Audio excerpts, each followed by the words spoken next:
صحابہ کرام رضوان اللہ علیہم کا دور تھا۔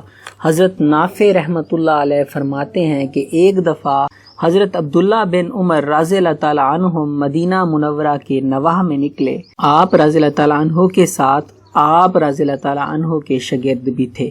کھانے کا وقت ہوا تو شاگردوں نے دسترخوان بچھایا۔ اسی اثناء میں ایک چرواہا قریب سے گزرا اور اس نے سلام کیا۔ حضرت عبداللہ بن عمر رضی اللہ تعالیٰ عنہ نے فرمایا، آؤ بھائی تم بھی کھانے میں شریک ہو جاؤ۔ اس نے کہا میرا تو روزہ ہے۔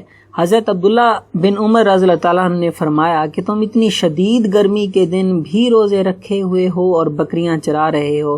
اس نے کہا با خدا میں ان ایام خالیہ سے حصہ وصول کر رہا ہوں۔ حضرت عبداللہ بن عمر رضی اللہ تعالیٰ عنہ نے اس کے زہد و تقوی کا امتحان لینے کے لیے اس سے فرمایا کہ تم ایسا کرو، اپنی بکریوں میں سے ایک بکری ہمارے ہاتھ فروخت کر دو، ہم تمہیں اس کی قیمت بھی دیں گے اور گوشت بھی دیں گے، گوشت سے تم روزہ افطار کرنا۔ چرواہا نے عرض کیا ان بکریوں میں سے کوئی بکری بھی میری نہیں ہے بلکہ سب بکریاں میرے آقا کی ہیں۔ حضرت عبداللہ بن عمر رضی اللہ تعالیٰ عنہ نے چرواہا سے فرمایا کہ تمہارے آقا کو اگر ایک بکری نہ ملی تو وہ تمہارا کیا بگاڑے گا؟ چرواہا نے آپ سے منہ موڑ کر آسمان کی طرف انگلی اٹھاتے ہوئے کہا اللہ کہاں جائے گا؟ یعنی اگر میں دنیاوی آقا سے بچ بھی گیا تو اللہ تو دیکھ رہا ہے، وہ تو کہیں نہیں چلا گیا، اس سے بچ کر کہاں جاؤں گا؟ چرواہا کی بات سن کر حضرت عبداللہ بن عمر رضی اللہ تعالیٰ عنہ پر ایک عجیب سی کیفیت طاری ہو گئی۔ آپ بار بار چرواہا کی بات کرتے رہے۔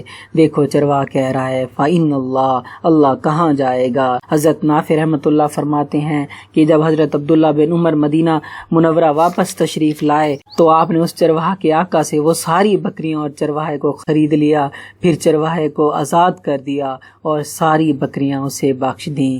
آج کی اس حکایت سے یہ سبق ملتا ہے کہ اگر ہم کوئی بھی کام کرتے ہیں تو ہمارا اللہ اسے دیکھ رہا ہے۔ ہم چاہے چھپ کر رات کی رنگین تاریکیوں میں یا بند کمروں میں جو گناہ کرتے ہیں، ہم شاید سمجھتے ہیں کہ کوئی نہیں دیکھ رہا، لیکن وہ عظیم ذات دیکھ رہی ہے، وہ خاموش ہے۔ کیوں خاموش ہے؟ کیونکہ وہ اپنے بندوں سے 70 ماؤں سے زیادہ پیار کرتی ہے۔ وہ ہمارے گناہوں پہ پردہ ڈال دیتی کہ شاید میرا بندہ لوٹ آئے، مجھ سے معافی مانگ لے اور گناہ نہ کرے۔